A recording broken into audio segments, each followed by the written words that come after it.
Is anybody keeping up with this whole debate going on against the Quran-only people? In case you haven't heard, there's a bunch of people who flat out reject Hadith, and the mainstream scholars seem to be very triggered by this. I have a very simple message for the mainstream scholars and imams and future students of Islam. Ready for it?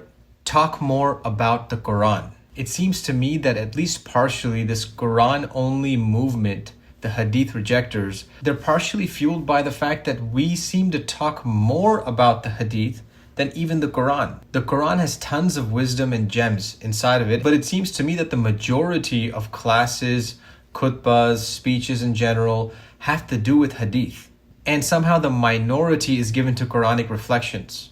When you hear this, you might be thinking, hey, we talk about the Quran all the time, but I'm not talking about Quran memorization, recitation, or even deep diving into the Arabic language of the Quran. I'm talking about reflecting on the principles and the wisdom of the Quran.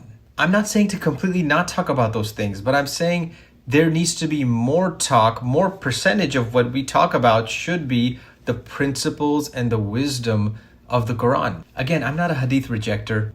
Completely rejecting Hadith is an extreme position, but the rise of this movement is something to learn from, not to ostracize and reject and condemn. There's a very well-known psychological principle.